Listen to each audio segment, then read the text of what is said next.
لا شريك له وأشهد أن محمدًا عبده ورسوله صلى الله عليه وعلى آله وأصحابه ومن تبعهم بإحسان إلى يوم الدين. أما بعد، فيا أيها الإخوة الكرام،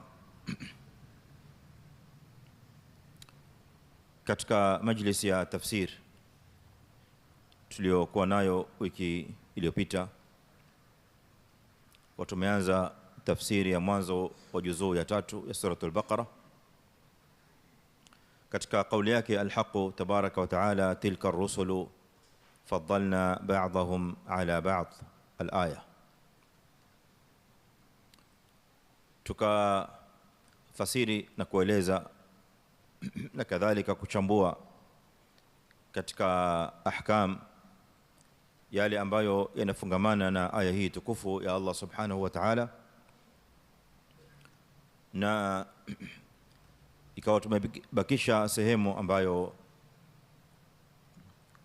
kwa taufiki ya Allah subhanahu wa ta'ala katika majlisi ya leo insha Allah ta'ala tutakamilisha, ambayo ni kuanzia kauli yake al-Haqq tabaraka wa ta'ala, walau shaa Allahu maqtatala alladhina min ba'dihim min ba'di ma ja'atuhumul bayyinat walakin ikhtalafu faminhum man aman wa minhum man kafar walau shaa Allahu maqtatalu walakinna Allaha yaf'alu ma yurid. Hii ndio sehemu ambayo hatujafikia katika kutoa uchambuzi na kutoa maelezo ya ahkam na masaili ambayo inafungamana na sehemu ya aya hii tukufu. Lakini kabla ya kuingia hapo tuna nukta ya kwanza hapa kwamba kuna hadia ambayo ilikuwa tumeiahidi kwa ndugu yetu yule aliyejibu swali katika majlis iliyopita, al-akh Abdurrahman Ali alikuwa amekaa hapa upande wangu wa kulia, sio kama amekuja leo. Mawjud, naam. Hayakallah Ustadh Abdurrahman, kunna wa'adnaka bi hadiya. Barakallahu fik, jazakallahu khair, ahsant, barakallahu fik. Nukta ya pili pia, kabla tujaingia katika maelezo ya leo insha Allah taala, ndugu yetu al-akh Abu Ammar wakati wa kutoka alinipa tambih,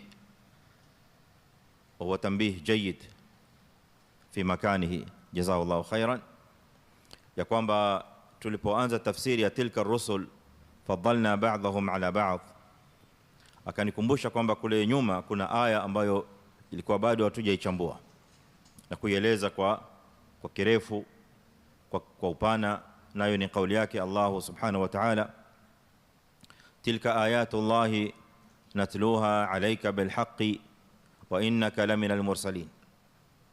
Hii ndio ilikuwa aya ya mwisho ya juzuu ya pili baada ya kile kisa cha al-mala min bani Israil ambacho Allah azza wa jalla alikieleza kisa kile kwa kirefu, na sisi tukakieleza kadhalika kisa hiki, tukatoa mafunzo na mafundisho na mazingatio na ahkam wa haluma jarra. Sasa Allah azza wa jalla baada ya kutueleza yale yote aliyotuambia katika kisa hiki, Abu Ammar ndio huyu wengia sasa, fadhakarani jazakallahu khairan kwa hii aya ambayo ilikuwa imebakia, tilka tilka ayatullahi natluha alayka bilhaqqi wa innaka laminal mursalin. Kufasiri, nadhani tulifasiri kwa lugha ya Kiswahili au kuitolea tarjama, nayo ni kusema kwamba Allah azza wa jalla katika aya hii tukufu, baada ya kutusimulia kile kisa kilichokuwa na mazingatio mengi ndani yake, anatuambia tilka ayatullahi, basi hizo ndizo alama za Allah subhanahu wa ta'ala, natluha alayka bilhaqqi, ambazo tunakusomea ewe Muhammadin sallallahu alayhi wasallama, zinasomwa kwako wewe kwa haki, wa innaka laminal mursalin, na hakika yako wewe hakika ni miongoni mwa mitume uliotumilizwa na Allah subhanahu wa ta'ala kama wale mitume waliopita. aya hii iliyotajwa ndio aya ambayo inafunga na kumalizia yale mazingatio yote yaliyopatikana katika kile kisa ambacho Allah azza wa jalla alikisimulia cha mala min bani Israil. Na madhumuni ya aya hii na malengo kwanza ni kumbainishia Mtume Muhammad sallallahu alaihi wa alihi wasallam kuhusu mitume waliopita na manabii waliopita na hikaya ya manabii waliopita. Ndani yake, ndani ya habari hii kuna faida mbili kubwa sana. Faida ya kwanza ni tahqiqu nubuwati Muhammadin sallallahu alaihi wa alihi wasallam wa risalati, ni kutoa uhakika wa unabii wa mtume alayhi salatu wasalam, na kwamba yeye ni mtume aliyetumilizwa na Allah azza wa jalla, na kwamba yuha ilayhi min indi rabbih. Kwa sababu gani? Lianna an-nabiy sallallahu alayhi wasallam ma kana liya'lam khabar ma qablahu naba man qablahu illa bilwahi. Mtume alayhi salatu wasalam hangekuwa ana habari au anajua habari za wale waliotangulia katika manabii na mitume lau kama Allah azza wa jalla hangekuwa anamteremshia wahi. Kwa hivyo hiyo yenyewe ni ushahidi wa miongoni mwa dalili, miongoni mwa adilla, hujaj, barahin, na ushahidi mkubwa wa kutosha wa kutilia nguvu ya kwamba mtume sallallahu alaihi wasallam hakika alikuwa ni mtume kutoka kwa Mola wake subhanahu wa ta'ala. Wala Muislamu hana shaka juu ya hilo, lakini haya ni miongoni mwa adilla, kwa sababu mtume alayhi salatu wasalam hangelikuwa ni nabii na mtume wa ukweli, habari hizi asingelizijua. Maana wale wote waliokuwa pale katika Waarabu walikuwa hawajui habari hizi, na ahlul kitab walikuwa wanampiga vita. Mayahudi na Manasara walikuwa wanamuonesha mtume alayhi salatu wasalam adawa, hasatan alyahud, na yale yaliyomo katika vitabu vyao walikuwa wanayaficha ili mtume alayhi salatu wasalam asiyajue.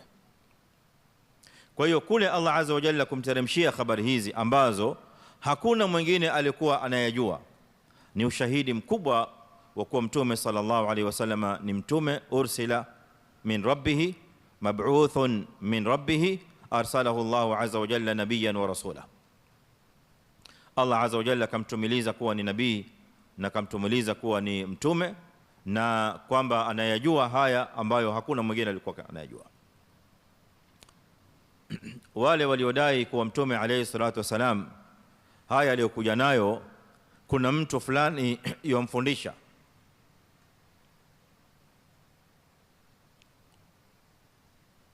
innahum yaquluna, au wale wanaosema kwamba yuallimuhu bashar, kuna mwanadamu fulani ambaye yomfundisha mtume alayhi salatu wasalam hii Qur'an. Lakini ajabu na aya kama hizi ndani ya Qur'an ndio zimekuja kuleta ushahidi wa kwamba haya yalikuwa ni madai ya batil, kwa sababu wale waliokuwa wanadaiwa kwamba wanamfundisha mtume alayhi salatu wasalam habari hizi walikuwa hawazijui.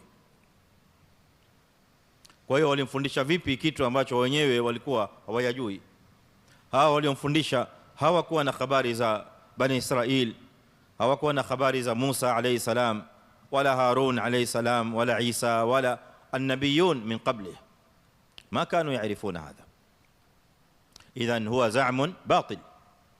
Kwa hiyo kwa maneno haya Allah azza wa jalla anathibitisha haya ambayo tumeyataja, tilka ayatullahi natluha alayka bilhaqqi. Ushahidi wa pili au faida ya pili ya ibara hii ya Allah subhanahu wa ta'ala, tilka ayatullahi natluha alayka bilhaqq, ni kuwa ndani yake kunapatikaniwa taslia li nabii sallallahu alayhi wasallama, kunapatikana ndani yake maliwazo. Allah subhanahu wa ta'ala kila anapomsimulia mtume wake Muhammad sallallahu alayhi wasallama masimulizi kama haya ya ukweli, masimulizi kama haya ya haki, huwa ndani yake Allah azza wa jalla humpa utulivu mtume wetu Muhammad sallallahu alayhi wasallam, yuthabbitu biha qalba. haya masimulizi yote na hivi visa, Allah azza wa jalla huthubutu moyo wa mtume sallallahu alaihi wasallam upate kutulia. Kwa maana nyingine, Allah azza wa jalla amwambia mtume wake, ya nabii Allah, katika hii kazi ambayo Allah azza wa jalla amekutuma kuitekeleza, utayapitia haya yote ambayo waliyapitia manabii waliopita, na yatakufikia haya ambayo yalifikiwa na mitume na manabii waliopita. Manabii waliopita walifikiwa na yapi? Walikadhibishwa. Hii ndiyo kazi kubwa na changamoto na tahaddi kubwa zaidi ambayo walipambana nayo manabii waliopita. Walaqad kudhibat rusulun min qablika fasabaru ala ma kudhibu. Kwanza kabisa hiyo, manabii waliopita wengi walikadhibishwa. Ndio maana Allah azza wa jalla yakulu linabii tasliyatan lahu, walaqad kudhibat rusulun min qablik. Ikiwa hawa jamaa wanakukadhibisha, watu wako wa Maka, mushrikina na wengineo, basi fahamu ya kwamba hivyo hivyo manabii waliopita pia walikadhibishwa. Tayeb, hadi fakat la, kuna mengine mengi ya ziada. Ikiwa ewe mtume wa Allah azza wa jalla Muhammad sallallahu alaihi wasallam, ikiwa unapitia udhia kupitia kwa watu wako hawa, wanakuonesha udhia wa kila aina na kila sampuli, basi fahamu ya kwamba pia kadhalika waliopita walifanyiwa udhia. Walaqad kudhibat rusulun min qablika fasabaru ala ma kudhibu wa udhu hatta atahum nasrullah au hatta atahum nasruna. Na kadhalika waliudhiwa maudhi makubwa sana na udhia wa kila aina. Kwa hiyo Allah azza wa jalla pia amwambia mtume wake, na wewe pia kadhalika utaudhiwa, kuwa na subra. Lipi ambalo mtume hakuambiwa la udhia? Katika maneno, katika vitendo, katika muamala, katika sukhria, katika istihza, na kila aina ya majina akapewa mtume wetu sallallahu alaihi wasallam. Na yale majina aliyopewa mtume alayhi salatu wasalam ya kubandika, ya uovu, majina mabaya, yote yalimfikia na aliyasikia. Mtume alisikia akiambiwa yeye ni majnun, na alisikia akiambiwa yeye ni sahir, mchawi, na alisikia akiambiwa kwamba yeye ni abtar, aliyekatikiwa, aliyeharibikiwa, ambaye ni nuksi, hana baraka yote. Na alisikia akiambiwa kwamba amekuja kufarakanisha watu, amekuja kuharibu dini za watu, amekuja kuharibu mambo ya watu. Kul hadha balagha an-nabiy sallallahu alayhi wasallam, lakinahu sabar ala ma udhi. Ndio maana Allah azza wa jalla amwambia mtume wake, tilka ayatullahi natluha alayka bilhaqqi wa innaka laminal mursalin. Wala usiwe na shaka yote kwamba wewe ni miongoni wa mitume waliotumilizwa na Allah subhanahu wa ta'ala, kama walivyotumilizwa wale mitume na manabii waliopita. Na hii aya kadhalika miongoni mwa aya zinazotoa ushahidi ya kwamba mtume sallallahu alaihi wasallam kana nabiyan wa rasula. Kulikuwa na baadhi ya manabii walikuwa ni manabii peke yao, na kulikuwa na baadhi ya manabii ambao walichanganya baina ya nubuwa na risala. Walikuwa ni manabii na walikuwa kadhalika ni rusul, na hizi ni daraja mbili mbele ya Allah subhanahu wa ta'ala.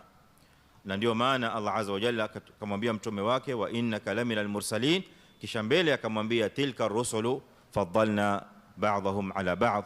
Na hao mitume wenyewe pia mbele Allah azza wa jalla wana daraja, wengine wameinuliwa daraja juu ya wengine. Sasa tuje katika sehemu hii ya leo ambayo tulikuwa tumeibakisha katika aya ya tilka rusul faddalna ba'dahum ala ba'd. Inaanzia kwenye kauli yake Allah subhanahu wa ta'ala, walau shaa Allahu maqtatala alladhina min ba'dihim min ba'di ma ja'atuhumul bayyinat walakin ikhtalafu. Na lau angetaka Allah subhanahu wa ta'ala mashia, maqtatala alladhina min ba'dihim min ba'di ma ja'atuhumul bayyinat, wasingalipigana wale waliokuja baada ya manabii. Hivi ndivyo inavyoonekana katika dhahiri ya hii aya vile unavyoisoma, lakini sio maana yake inayokusudiwa.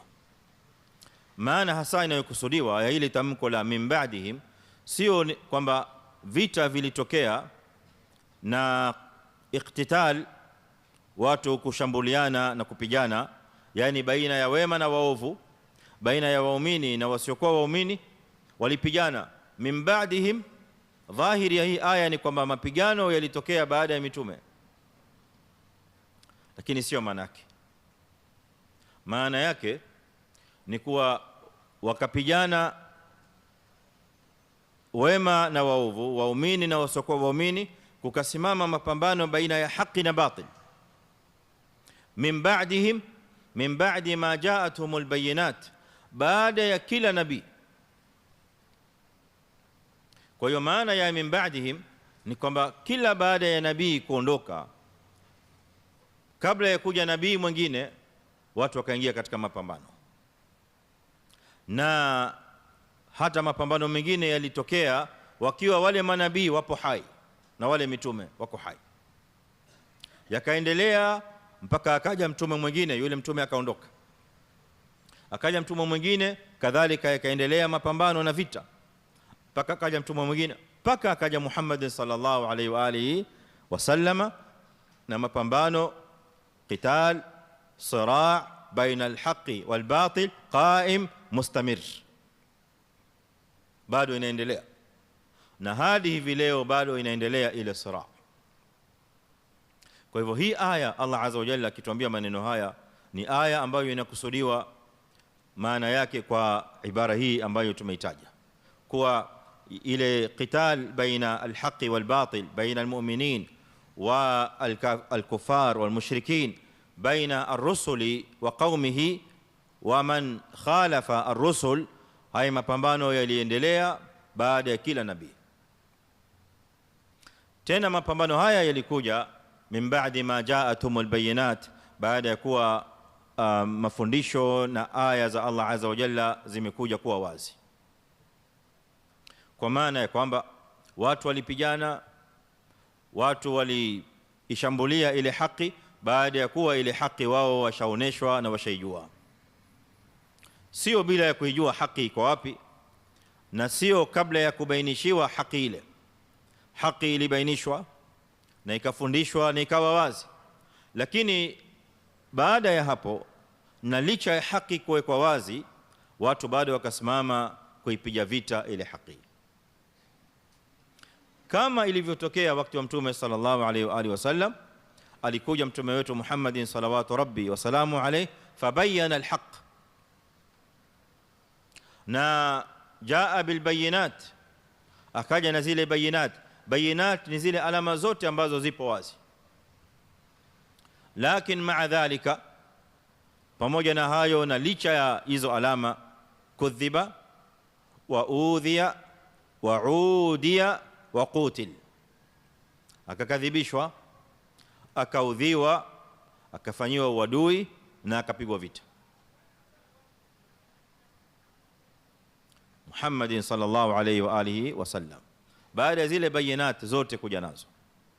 Kwa hiyo tufahamu ya kwamba hivi vita vimekuja baada albayinat, sio kabla albayinat. Na hapa kuna hujja kubwa mbele ya Allah subhanahu wa ta'ala, kwa sababu siku ya kiyama watu watakwenda kuhesabiwa, watu watakwenda kutolewa hukumu, wale wema na wale waovu. Na wale waovu watakapotolewa hukumu yao ni kuwa baada ya Allah azza wa jalla amekwisha kusimamisha hujja, na hujja yake ni ile hujja aliyoileta ya bayinat kupitia kwa mitume.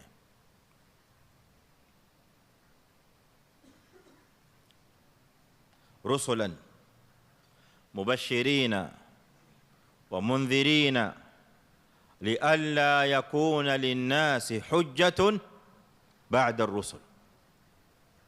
Hii aya Allah azza wa jalla anaieleza kwa wazi kabisa na bayana kwa nini arsala albayinat wa arsala ar-rusul. Anasema rusulan mitume wametumilizwa, ay rusulan ursilu, rusulan wametumilizwa, mubashirina, kuja kufanya kazi ya bishara kwa bashiria waliowema, wa mundhirina, na wamekuja kufanya kazi ya kutoa onyo, indhar minan nar. Limadha Allah azza wa jalla arsala ar-rusul mubashirina wa mundhirin? Aljawab lialla yakuna linnasi ala Allahi hujja baada ar-rusul, ili siku ya kiyama watu wasende wakawa wana hoja ya kujitetea mbele ya Allah azza wa jalla, ya kwamba ya Rabbi, unatuadhibu kwa makosa tuliyofanya na maovu na madhambi yale tuliyofanya na ule upotofu tuliokuwa ndani yake, kwa sababu sisi hatukuona mitume. Sasa huu ni udhuru. Haya ni masingizio ambayo watu wanasimama nayo ili kujisingizia ya kwamba wasiadhibiwe. Lakini Allah subhanahu ameeleza ndani ya Qur'ani kwamba baada ya kutumilizwa mitume hakuna tena hujja wala hakuna tena udhuru wala hamna tena kisingizio. Walihadha qal lialla yakuna, lialla, ili watu wasiwe na hujja baada ar-rusul, baada ya kutumilizwa mitume. Hivi leo mwanadamu يوم القيامه kenda kihesabiwa juu ya maovu aliyofanya, juu ya maasi, juu ya upotofu aliyopitia ndani yake. Madha yaqulu amama rabbih, wakati Allah azza wa jalla anamwambia mimi nilikutumilia mtume ambaye amekuja kukuonesha njia ya haki na njia ya usawa. Ama arsalna ilaykum rasulan, je, hatukuwatumilizieni mitume au mtume ambaye alikuja kuwasomeni kitabu cha Allah azza wa jalla, amekuja kuwabainisheni hikma ambayo ni sunna ya Allah azza wa jalla, amekuja kuwabainisheni ma huwa alhaq wa ma huwa albatil. ما جاء هذا الرسول؟ الجواب بلى، جاء هذا الرسول. Kwa hivyo sasa uzito wa swala hili litawaangukia waja. Sasa watu watafute njia pala pengine pa kujilaumu na pala pengine pa kupata udhuru, lakini sio mbele ya Allah azza wa jalla na mitume wake. Na makafiri wanalijua hilo, ndio maana watasema siku ya kiyama wakiadhibiwa, waqalu law kunna nasma'u au na'qilu ma kunna fi ashabi as-sa'ir au min ashabi as-sa'ir. Lau kama tungelikuwa sisi tunafahamu, tunaelewa, na tungelikuwa tunayasikia yale ambayo tulikuwa tunaambiwa na nani? Na mitume wa Allah subhanahu jalla wa ala, na tulikuwa tunafahamu ya kuelewa yale ambayo mitume wa Allah azza wa jalla wamekuja kutuambia. Lakini maneno haya watayasema wakati ambao la yanfa'u an-nadama wala yanfa'u al-i'tidhar amama Allah subhanahu wa ta'ala yawm al-jazaa. Siku ya malipo haifai, hayatafaa majuto, hayatafaa mtu kutafuta udhuru, la yanfa' kullu hadha. Hata mtu akikubali ya kwamba kweli ametumiliziwa mitume sasa anajuta, la yanfa' hadhihi an-nadama wala tanfa' hadhihi al-hasra. Kisha imekuwa too late. Ni siku ya jazaa na siku ya malipo. Allah azza wa jalla siku hiyo ni siku ya kutoa hukumu peke yake. Hapa duniani watu walikuwa na nafasi hiyo wanayo, lakini wale waliopotea walisema, qalu ya Shuaibu ma nafqahu kathiran mimma taqulu wa inna lanaraka fina dha'ifan. Shuaib sio peke yake, na mitume wengine wengi kama Shuaib waliambiwa maneno haya na ibara hii ya kwamba la nafqahu kathiran mimma taqulu, ewe Shuaib, sisi hatuelewi haya maneno mengi ambayo wewe watuambia, hatuyaelewi. Kwa hivyo hapa duniani jamaa wakajifanya hawaelewi. La nafqahu ay la nafham, hatufahamu wala hatuelewi haya unayotuambia. Ili hali Shuaib anawaambia kwa ulimi wao na kwa lugha yao. Ni lipi ambalo hawalifahamu? Ni maneno wanayoyasema takabburan wa isdiraan wastihza'an birusulillah, maneno walikuwa wanayasema ili kuwafanyia mzaha na kibri mitume wa Allah subhanahu. Maneno haya yatakwenda kugeuka siku ya kiyama, yatakuwa law kunna nasma'u au na'qilu. Duniani la nafqahu kathiran mimma taqulu.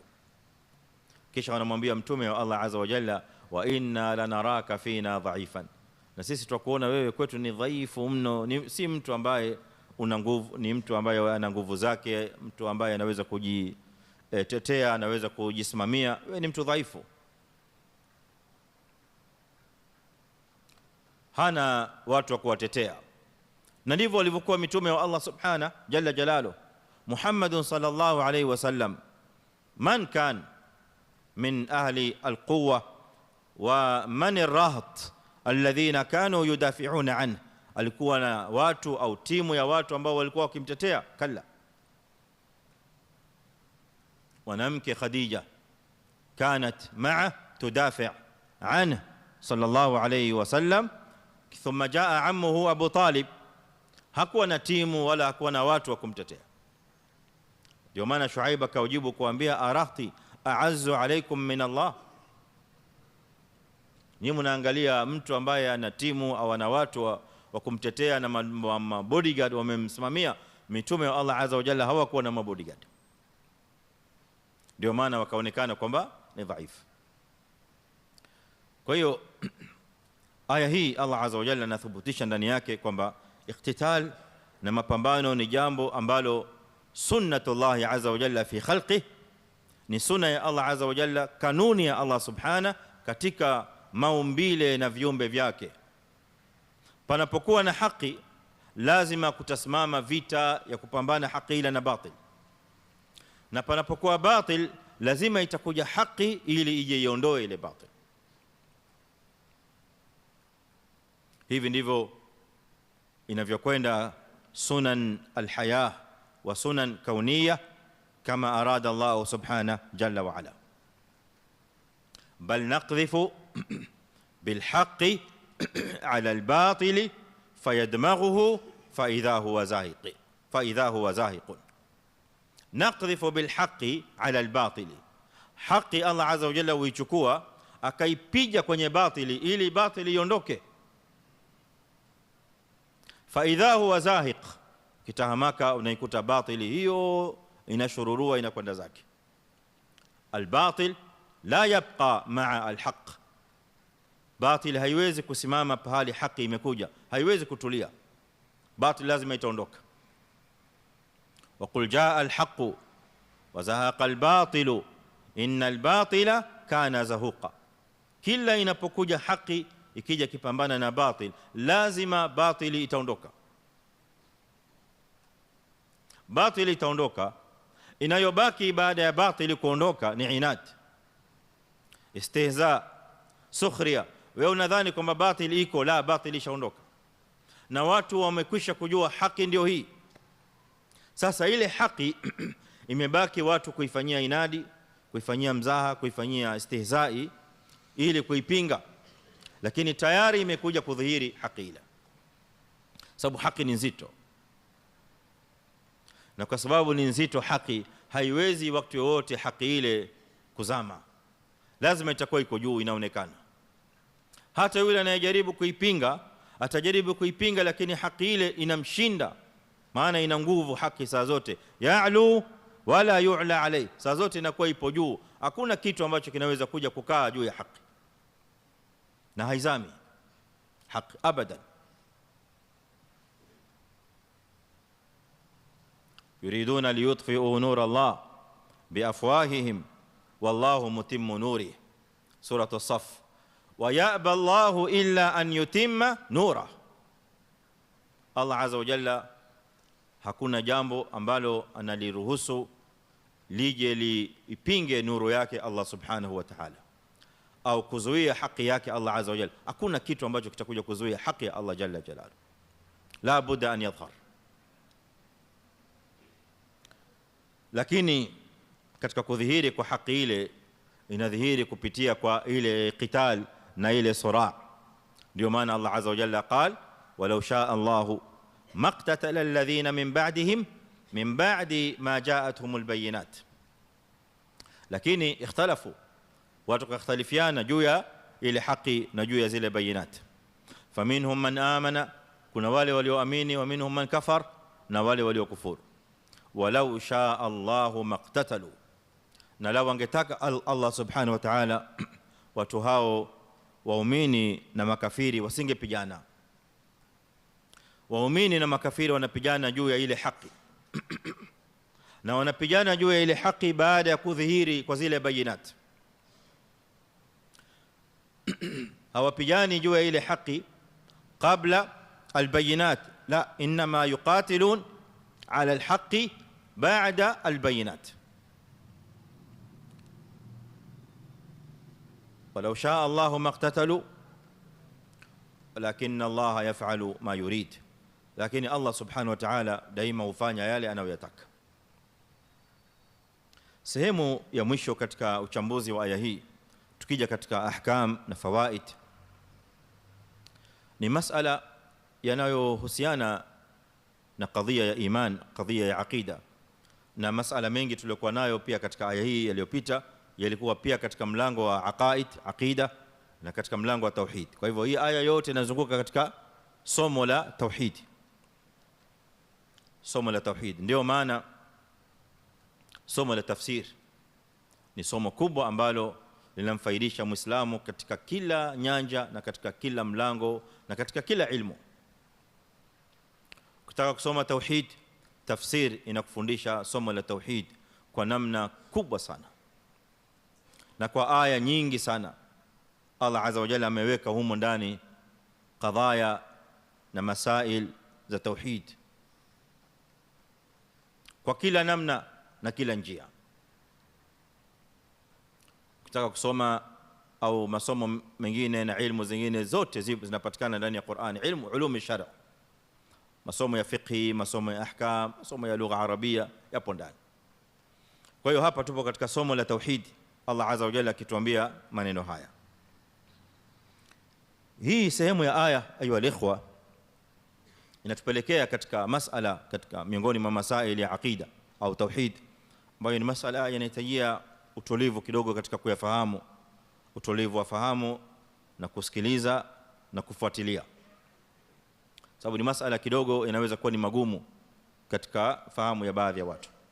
Kwa hivyo nawaombeni tuwe na utulivu na makini zaidi katika kupokea masala haya. Haya ni masala yanafungamana na mlango wa mashia ya Allah azza wa jalla, maana imetajwa katika hii aya, walau shaa Allahu maqtatala alladhina min ba'dihim.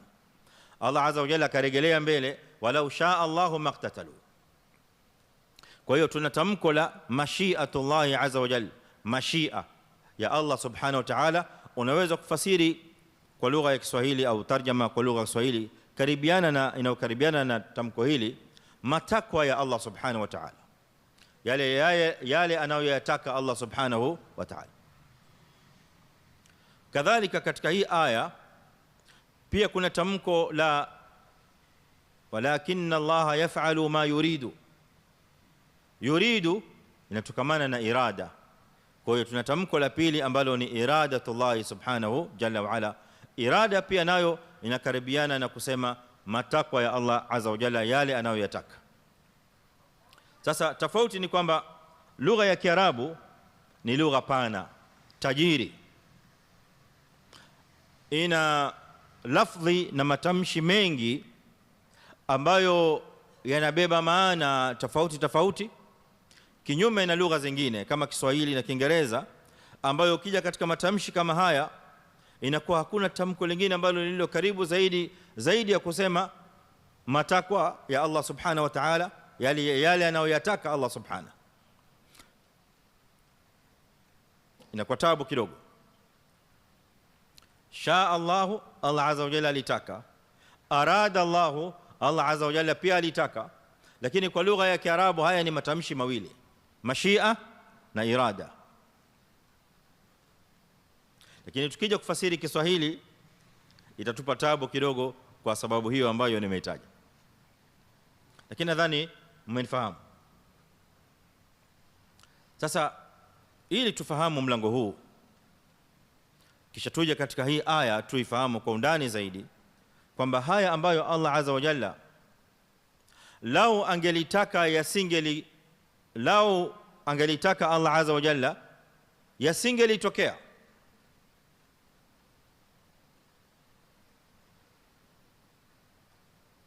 walau shaa Allahu maqtatala alladhina min ba'dihim,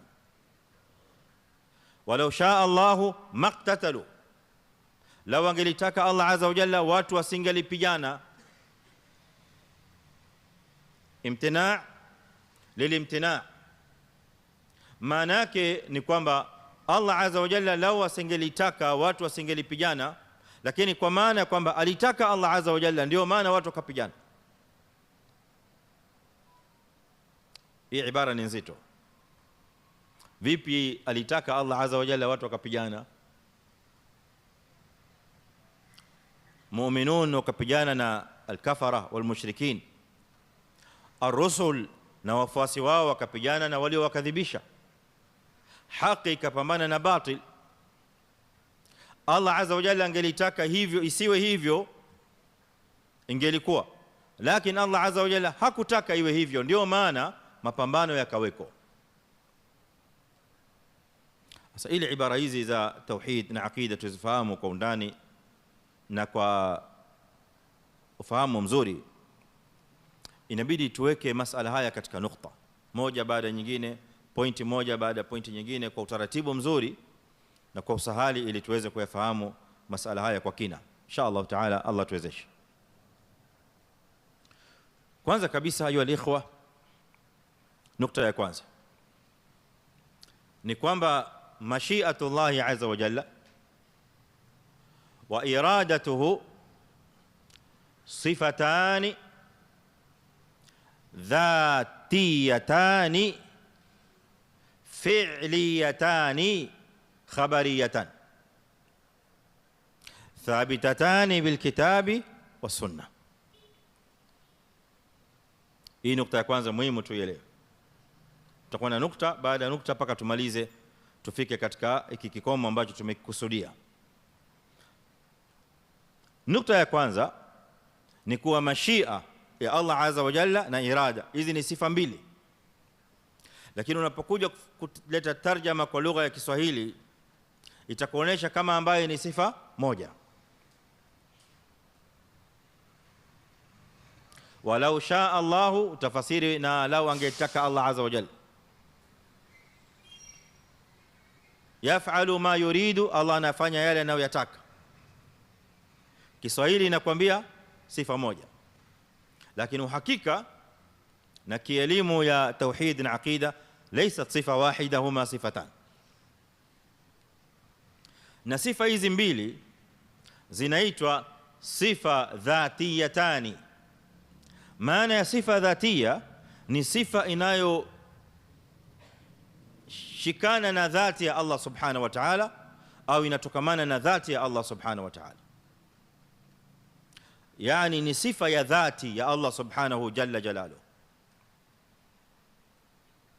Na maana ya kusema ni sifa ya dhati ya Allah subhanahu wa ta'ala, maana yake ni kwamba la tanfakku hadhihi sifa anhu, hii sifa haiepukani na Allah subhanahu wa ta'ala. Ni kama kusema Allah azza wa jalla sami'un ni jina.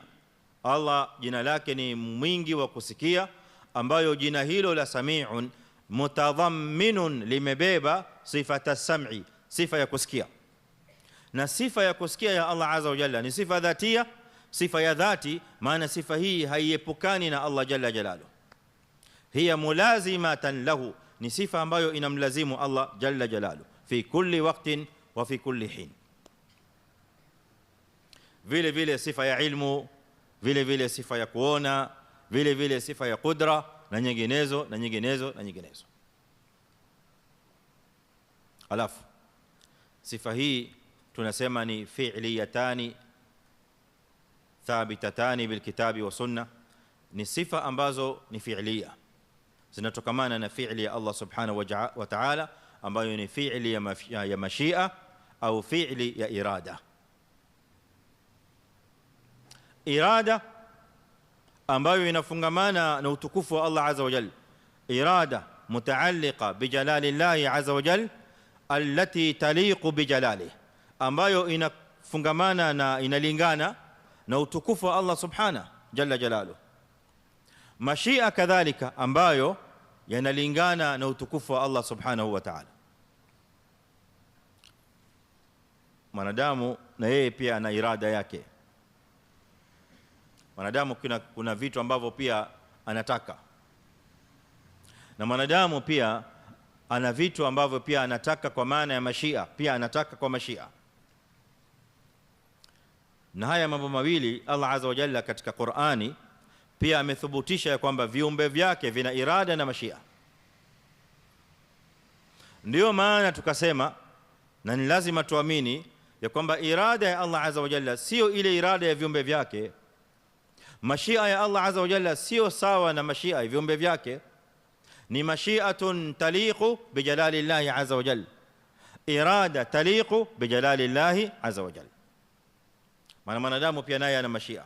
Allah azza wa jalla atuambia ndani ya Qur'ani, wama tashauna illa an yasha Allah, na nyinyi hakuna kitu ambacho mtataka na kiwe isipokuwa mpaka kwanza Allah azza wa jalla atake kiwe. Kwa maana ya kwamba mashia ya mja inakwenda kulingana na mashia ya Allah subhanahu jalla, na hiyo ni nukta nyingine ambayo inakuja mbele. Kwa hiyo kwanza tuelewe hii nukta ya kwanza ya kwamba mashiatullah azza wa jalla wa iradatullah azza wa jalla sifatan dhatiyatan thabitatan bilkitabi wa sunna, na kisha taliqani bijalali Allah azza wa jalla, ambayo sifa hizi mbili zote zinalingana kulingana na utukufu wake Allah subhanahu wa ta'ala. Wala haupigiwi mfano mashia ya Allah azza wa jalla, wala hautolewi taswira, wala hautolewi mfano yani kusema kwamba mashia ya Allah azza wa jalla imefanana na mashia ya kiumbe fulani au imekaa kama hivi. La, laysa kamithlihi shay'un wa huwa samiu albasir.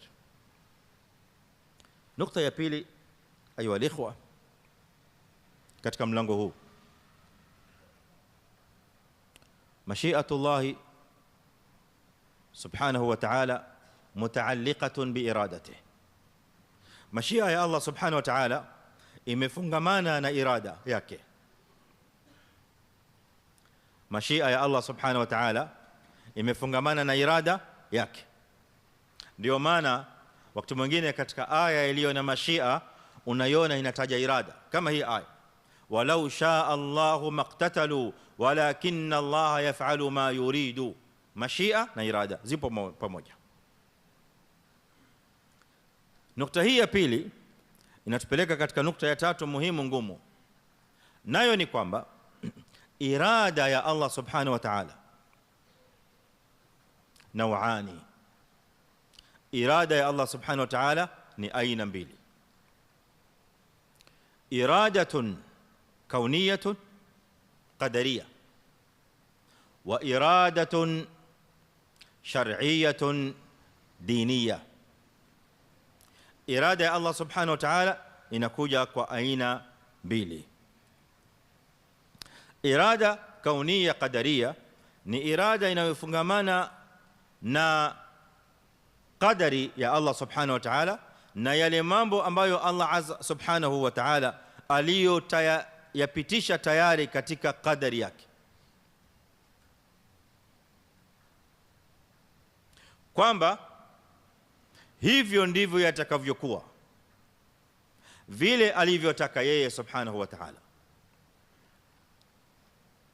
Na hapo ndipo kunakuja haya maneno ya kielimu yanayosema ma shaa Allahu kana wa ma lam yasha lam yakun. Ma shaa Allahu kana wa ma lam yasha lam yakun.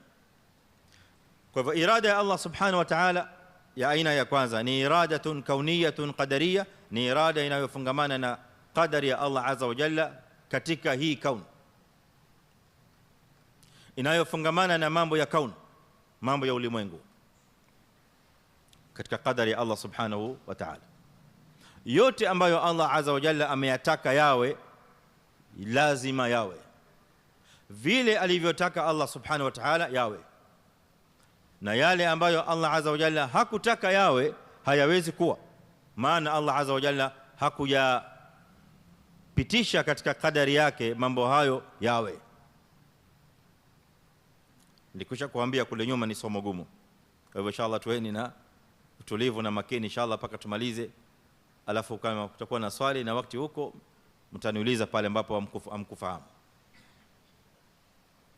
Irada ya aina ya pili ni iradatun shar'iyyatun diniyya, ni irada inayofungamana na sharia za Allah azza wa jalla na dini yake. Irada inayofungamana na sharia za Allah azza wa jalla na dini yake. Tukipiga mifano ya haya mawili ili swala litakuwa wazi au litaeleweka uzuri zaidi. Allah subhanahu wa ta'ala kwa mfano atuambia ndani ya Qur'an, faman yuridillahu an yahdiyahu faman yuridillahu an yahdiyahu yashrah sadrahu lilislam waman yurid an yudhillahu yaj'al sadrahu dayiqan harajan kaannama yas'adu fi as-sama. Katika aya hii Allah azza wa jalla amekariri tamko gani? La irada. Ayu iradatin hadhihi? Jawabu kiulizwa hii ni irada ipi, utajibu hii ni iradatun kauniyatun qadariyya. Hii ni irada ambayo inafungamana na qadari ya Allah subhanahu. Anasema Allah mtukufu jalla jalaluhu, faman yuridillahu an yahdiya, yule ambaye Allah azza wa jalla ametaka kumuongoza, yashrah sadrahu lilislam, moyo wake mtu huyo Allah jalla jalalu hukunjua ukaweza kupokea Uislamu, ukaingia ndani ya moyo ule nuru na hidayah ya Uislamu. Yule ambaye Allah azza wa jalla ametaka kumuongoza. Tuendelee mbele. Waman yurid an yudhillahu, na yule ambaye Allah azza wa jalla ametaka kumpotosha, moyo wake yaj'al sadrahu dayiqan, moyo wake hufanya ukawa una dhiki. Hakuna namna moyo ule unaweza kupokea haki kama dhiki ya yule ambaye anayepanda juu mbinguni wakati anapata shida ya kupumua.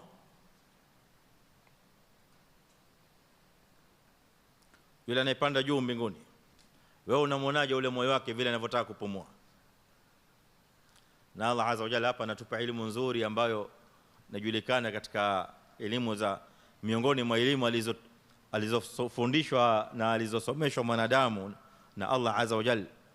Elimu ni Allah subhanahu jalla jalaluhu, yutii man yasha wama utitu min alilmi illa qalila. Katika elimu mwanadamu leo ameisoma ni elimu ya kwamba kila unapopaa juu, ukiongeza kwenda juu katika altitude, na pressure nayo inafanyaje? Uzidi ama upungua? Pressure inapungua, maana oxygen inapungua. Kwa hivyo moyo unakuwa kwa hivyo ukiwa kule juu, kila ukipanda juu ukitaka kupumua utaona una shida, mpaka utafika pahali hutoweza tena kupumua kabisa.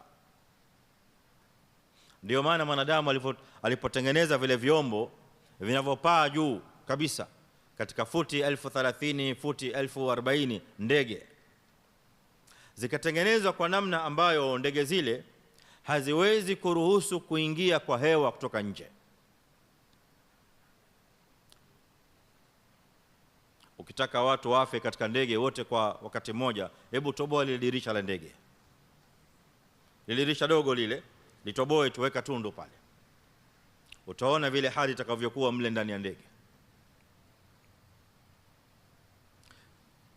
ile cabin ya ndege ile yote iko pressurized, inawekewa hewa ambayo wale walioko ndani ya ndege pale wanaweza kuipumua. Wakisema tutasikia joto bana na hii AC haifanyi, hebu fungueni haya madirisha. Hayo madirisha ukiyafungua ndio kila mmoja hapo anapiga shahada na kwenda zake. Hakuna hewa ambayo utavuta.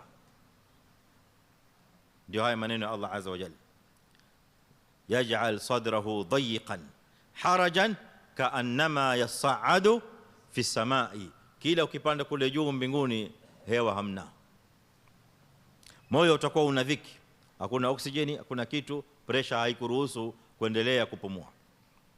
Angalia mfano wa Allah azza wa jalla vile anavyopiga mfano wa kielimu mkubwa sana. Sasa tulikuwa tunataka tamko la irada, na irada Allah subhanahu wa ta'ala aliyoitaja hapa ni irada kaunia qadaria, kwa maana ya kwamba natija maneno haya ikhwani, tuelewe maneno haya vizuri, tuyafahamu kwa undani, kwamba hidayah, uongofu, mtu kusilimu ni qadari ya Allah subhanahu wa ta'ala, ni kutaka kwa Allah azza wa jalla katika qadari yake. Ni mpaka Allah azza wa jalla atake katika qadari yake, amwandikie mja katika qadari kwamba huyu nimetaka aamini, ndipo huyo amini mja. Yani sisi leo hapa ni waumini, sisi leo hapa tupo katika hidayah lianna Allah subhanahu wa ta'ala arada lana alhidayah, ili tulijue vizuri sana, tuweze kumhimidi Allah subhanahu wa ta'ala na kumshukuru kwa hidayah aliyotupa. Maana asingelitaka leo sisi wanadamu tungelikuwa tuko hapa leo. Lakini Allahumma lakal hamd ala ni'mati al-iman wa ala ni'mati al-islam. Maana kuna watu ambao waman yurid an yudhillahu yaj'al sadrahu dayiqan harajan. Kuna watu wanaishi katika miji ya Kiislamu, kuna watu ambao wanasikia Uislamu usiku na mchana, wanasikia adhana, wanasikia Qur'ani, wanajua Uislamu uko wapi, lakini bado hawajasilimu, maana Allah azza wa jalla hawajatakia hidayah. Ukishalielewa hili, tunaingia katika upande wa pili, na upande wa pili ni irada shar'iyya diniya. Irada shar'iyya diniya ni ile irada ya Allah azza wa jalla juu ya waja wake ya sheria.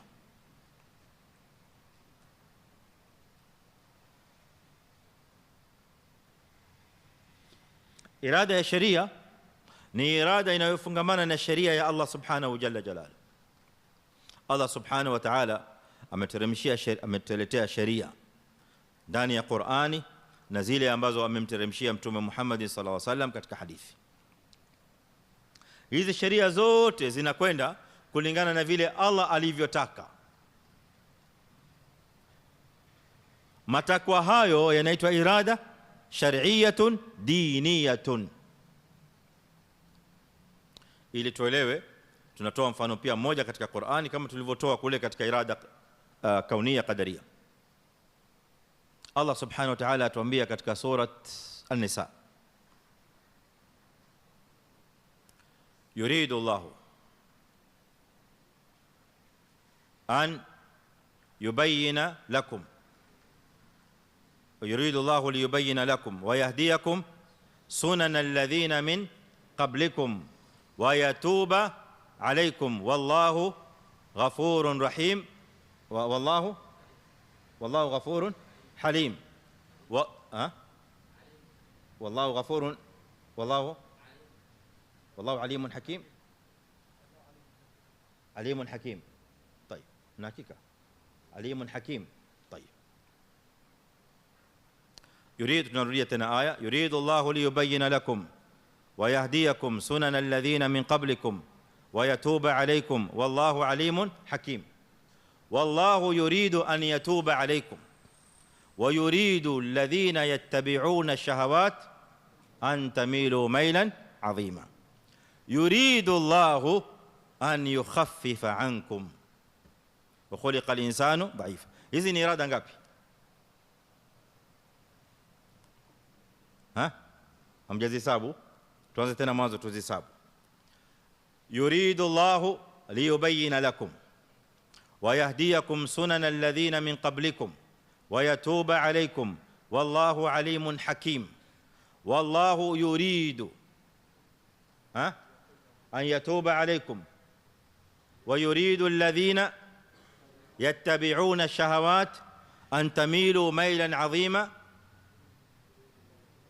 yuridu Allahu an yukhaffifa 'ankum wa khuliqa al-insanu dha'ifa.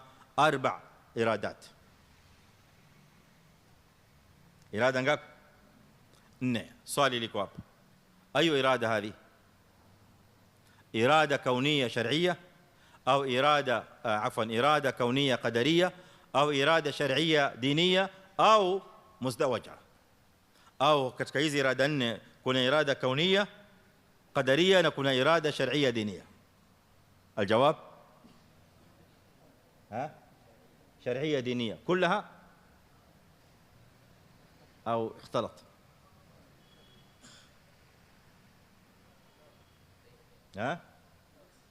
ايش؟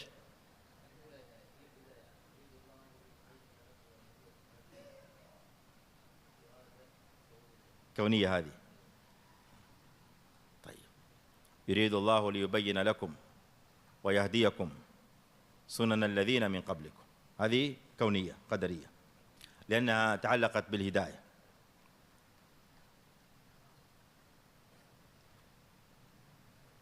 طيب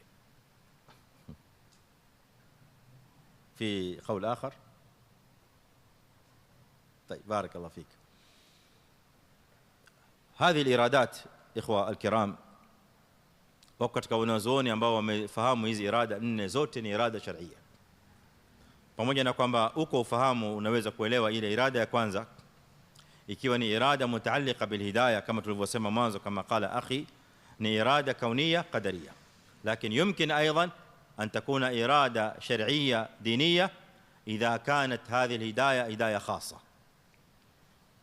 Hii ni hidayah ambayo Allah azza wa jalla anakusudia wale waumini ambao wanazungumza nao, walladhina ihtadaw zadahum hudan wa atahum taqwahum. طيب hii irada ikhwani ni irada shar'iyya, irada ya kisheria na irada ya dini ambayo Allah azza wa jalla amewatakia waja wake, irada ya kuwabainishia mifumo na njia za wale waliopita nyuma, sheria zao, irada ya Allah azza wa jalla kuwaletea waja wake takhfif, irada ya Allah subhanahu jalla fi ula kuwasamehe waja wake. Hizi zote ni irada ambazo Allah azza wa jalla amezitaja katika aya hii zinazofungamana na sheria na dini ya Allah subhanahu. Sheria ya Allah subhanahu aliyotuletea mtume Muhammad sallallahu alaihi wasallam ni sheria iliyokuwa na takhfif, na kwa sababu na malengo makubwa ya Allah azza wa jalla kuiletea sheria ya mtume alayhi salatu wasalam na sheria yake kuwa na takhfif ni yale maneno aliyobainisha mbele kwa kusema wa khuliqa al-insanu dha'ifa.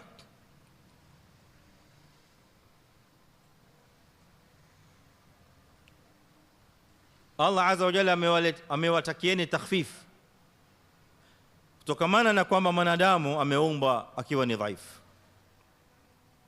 dhaifu katika mambo mengi sana, ingawa baadhi ya ulama wa tafsir wamefasiri aina fulani za dhaf, lakini alhaq anna kull anwa' adhaf dakhila fi hadha almaana.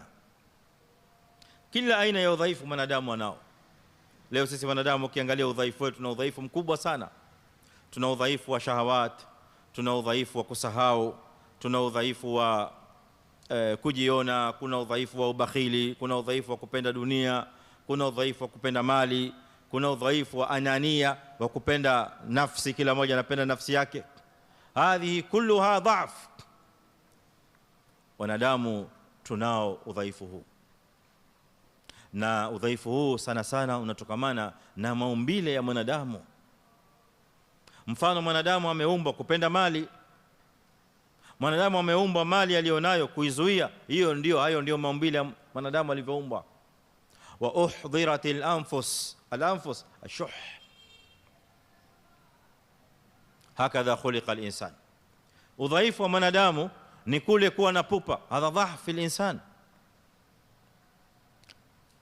Allah azza wa jalla madha qala? Khuliqa al-insanu min ajal wa kana al-insanu ajula. Huu ni udhaifu wa mwanadamu, anapupa. Wewe mwangalie mwanadamu akifanya biashara leo, anapupa ile biashara katika siku 2-3, atakaiwe ina faida tayari ishazaa faida. La yasbir ala al-khasara, la yasbir ala ta'ab fi tijara. Fakaifa fi umur ukhra? Ikiwa katika biashara mwanadamu hana subra, fungua biashara leo, aona kichelewa faida siku 2-3, wiki moja mbili ashaifunga, atafuta biashara nyingine. Biashara hii bwana haileti faida, kila siku na la hasara. Ajula inampelekea mpaka katika ibadat, ajula inampelekea mwanadamu mpaka katika dua. Ajulan fi dua ilahi azza wa jalla, umomba Allah subhanahu wa ta'ala, ya rabbi allahumma rzuqni, allahumma atini, allahumma inni as'aluka, kisha wampa Allah azza wa jalla time. Wewe umeomba kisha wampangia Allah azza wa jalla time limit, una deadline na Allah azza wa jalla. Ikipita hiyo deadline ushakata tamaa. Hapo ndipo msikia mwana Adam madha yaqul Allah azza wa jalla, lam yastajib duai. Allah azza wa jalla kuitikia dua yangu inatokamana na udhaifu wa mwana Adam. Khuliqa al-insanu dhaifa. Ndio maana tukaletewa takhfif katika sheria zetu. Sheria zilikuja kwa Mtume Muhammad sallallahu alaihi wasallam, kana fiha takhfif adhim, hasa ukilinganisha na sheria za wale manabii na mitume wengi waliopita nyuma, tokamana na udhaifu wetu sisi tulionao. Musa alayhi salam alilijua hilo, ndio maana Mtume Muhammad sallallahu alaihi wasallam Allah alipomfaradhishia swala 50 katika Mi'raj, akaja kwa Nabii Musa alayhi salam akamwambia Mtume Muhammad sallallahu alaihi wa alihi wasallam, umma wako hawataliweza hilo, hizo swala 50 hizo umma wako hawataweza. Allahu akbar. Musa alayhi salam alima dhalik, akamwambia irji ila rabbik, nenda akamwambie akupe takhfif, akupunguzie swala 50 kwa umma wako, ummati Muhammad sallallahu alaihi wasallam hawataziweza.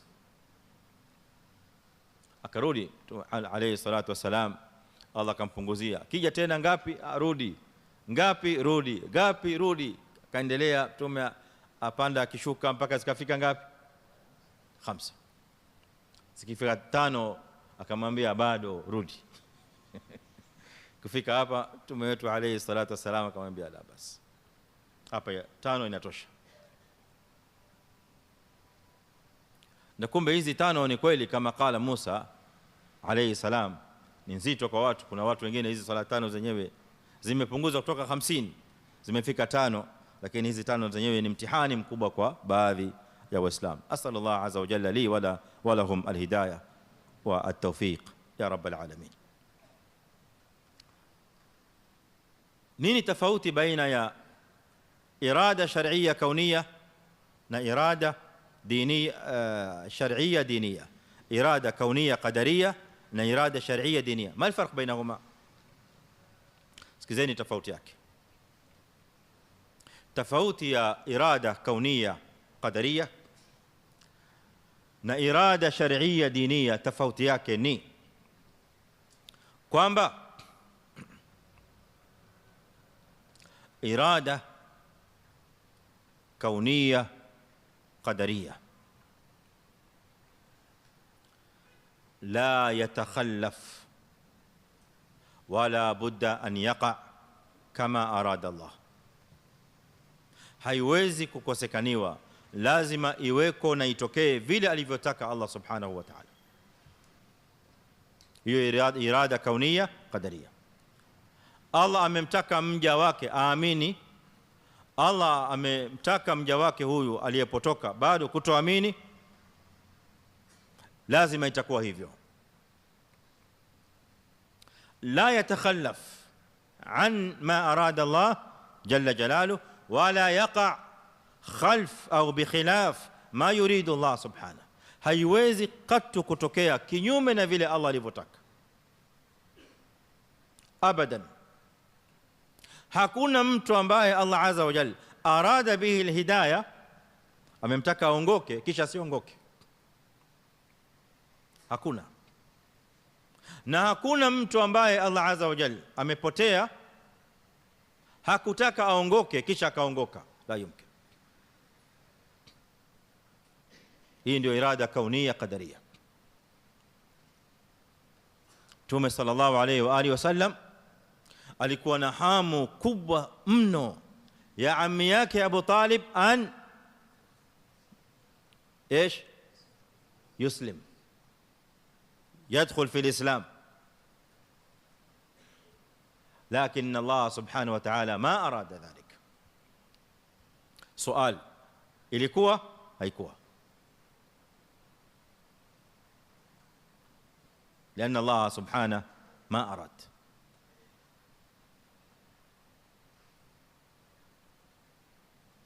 Na yule ambaye Allah azza wa jalla alimtaka awe aamini na akaamini.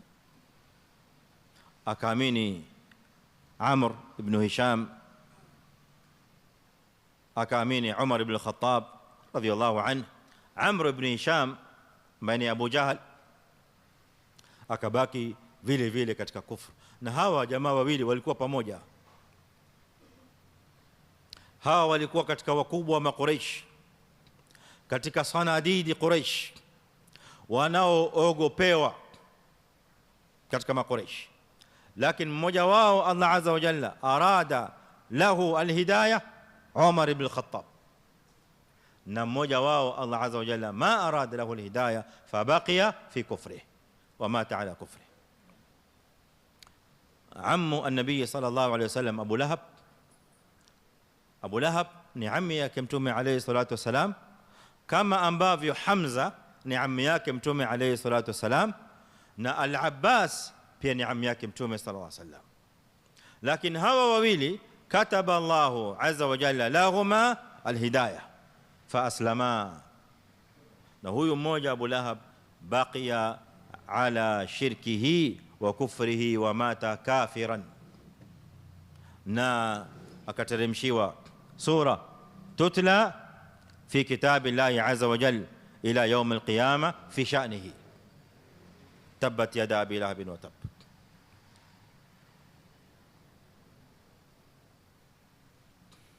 Nukta nyingine inayofuata kuhusiana na irada kaunia qadaria na irada shar'ia dinia ni kuwa irada shar'ia dinia متعلقة بمحبة الله عز وجل ورضاه.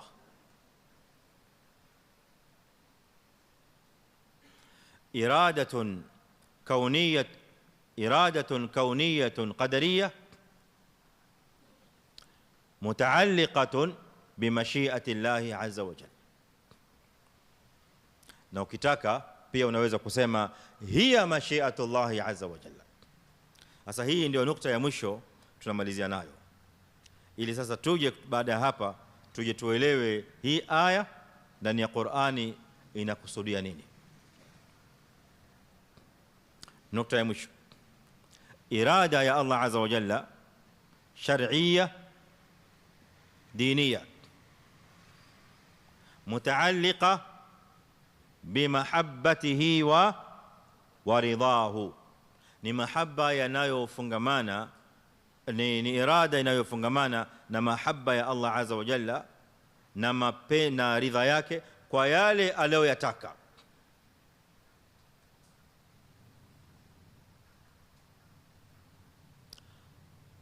Katika mambo ambayo Allah azza wa jalla anayataka, irada shar'iyya diniya, ni al-islam, al-iman, al-sharia, al-hidayah. Haya mambo Allah azza wa jalla yuhibbuha, anayapenda, wa yardaha, na anayaridhia. Haya mambo yote tuliyotaja.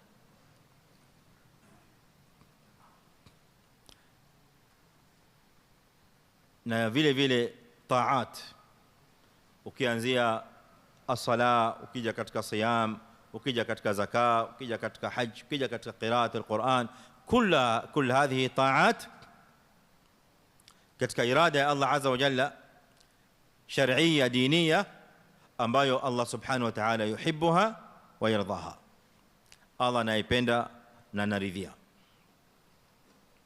Upande wa pili, irada ya Allah azza wa jalla kauniya qadariya, ni irada inayofungamana na mashia ya Allah azza wa jalla, au hiyo irada ndiyo mashia ya Allah subhanahu wa ta'ala, kwa maana ya kwamba yale anayoyataka Allah azza wa jalla katika qadari yake na kaun anayoyapitisha ndiyo mashia ya Allah subhanahu jalla wa ala. Sasa hapa kidogo kuna mtihani ngumu, lazima tuupe mtihani huu fahamu zetu na akili zetu, ili tuweze kutoka na natija nzuri ya kuelewa darasa hii ya leo. Katika kauni hii na katika qadari ya Allah subhanahu wa ta'ala aloitaka,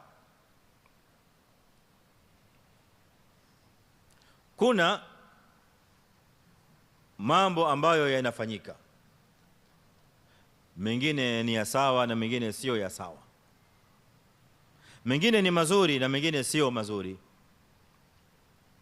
Yote haya yanaangukia chini ya mashia ya Allah subhanahu wa ta'ala, ambayo mashia hiyo ni irada yake Allah jalla jalalu, kauniyatun qadariyah.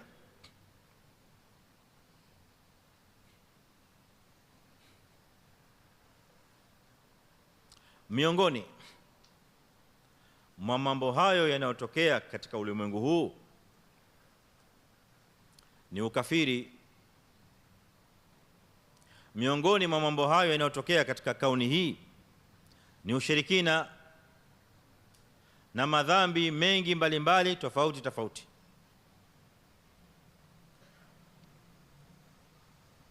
Na miongoni mwa walioko katika ulimwengu huu ni waumini, lakini sio waumini peke yake, wapo pia mushrikina na kufar.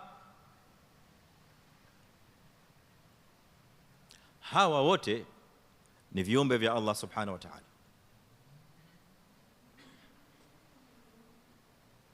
na haya yanayotokea kwa hawa viumbe yametokea kwa irada ya Allah subhanahu wa ta'ala, kwa maana ya kwamba yametokea kwa mashia ya Allah subhanahu wa ta'ala. Tuelewane vizuri? Hata ushirikina pia, naam. Hata ukafiri pia, naam. Hata haya madhambi na makosa, naam. Haya yote yanatokea kwa irada ya Allah subhanahu wa ta'ala, irada kauniya qadariya, ambayo pia yanatokea kwa mashia yake jalla jalalu.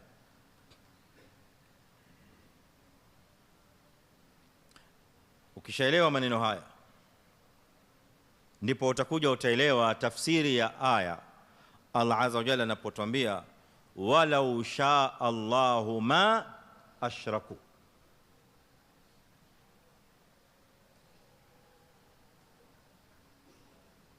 Na lau angetaka Allah azza wa jalla hao wanaomshirikisha yeye wasingalimshirikisha.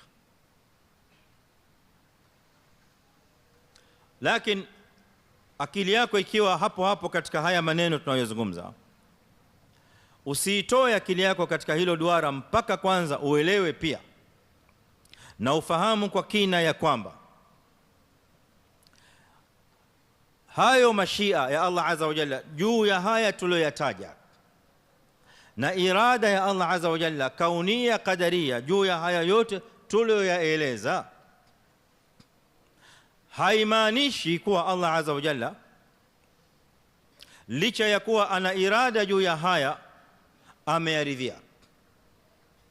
La, Allah azza wa jalla haya aliyataka irada kaunia qadaria lakini Allah azza wa jalla hayaridhii na hayapendi. Ndio maana nikawaambieni kule katika irada shar'iyya diniya mutaalliqatun bimahabbatihi wa ridah, na irada kauniyya qadariyya mutaalliqatun bimashiatihi, kwa sababu mashia ya Allah azza wa jalla shamila, inakusanya yote ndani, yaliyo mazuri na sio mazuri, maana yote ni irada. Lakini anayoyapenda Allah azza wa jalla na kuyaridhia ni yale mazuri tu peke yake. Ukishaelewa hivi, itakuwa umepata jawabu ya wale mushrikina pindi walipojitetea juu ya ushirikina wao kwa kusema law shaa Allahu, wa qala alladhina ashraku law shaa Allahu ma abadna min dunihi min shay'in nahnu wala abauna wala haramna min dunihi min shay. Lau angelitaka Allah azza wa jalla tusingeliabudu sisi min dunihi min shay, pasina Allah subhanahu wa ta'ala na kumshirikisha na kitu chochote. Lau shaa Allah, angelitaka Allah subhanahu. Mushrikina walipojitetea na mashia ya Allah azza wa jalla ya kwamba angelitaka Allah azza wa jalla wao wasio mushrikina, wasingelikuwa mushrikina. Sasa Allah azza wa jalla anataka kuwabainishia, ataka kuwabainishia wazi ya kwamba hii hoja mnayosimama nayo ni hoja ya kujitetea na irada ya Allah azza wa jalla kaunia qadaria, ambayo haiwahusu.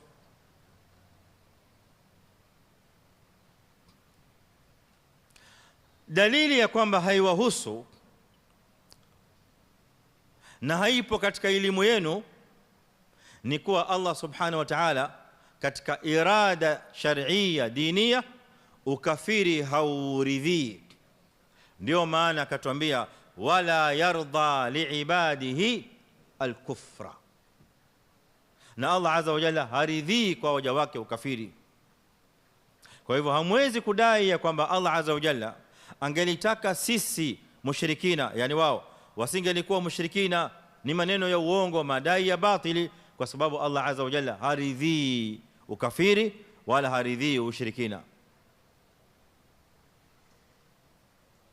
Ingawa hayo ni miongoni mwa yale aliyoyataka yawe. Kwa hivyo katika masala ya irada ya Allah azza wa jalla ya kaunia kwamba haya yanatakiwa yawe, yamekuwa, lakini haimaanishi kwamba Allah azza wa jalla hayo ndiyo anayoyapenda na hayo ndiyo anayoyaridhia, wala hayo ndiyo anayoyaamrisha.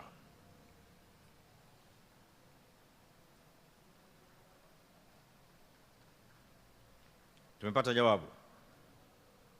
Kwa hiyo tukifika hapa, ikhwatal iman, tunafikia katika natija ya kwamba irada ya Allah subhanahu wa ta'ala shar'iyya diniya ni irada inayofungamana na mahabba ya Allah subhanahu na yale anayoyaridhia yote ambayo yapo katika sharia, katika irada ya sharia na irada ya dini ya Allah subhanahu, yote ni mambo anayoyapenda Allah subhanahu na kuyaridhia.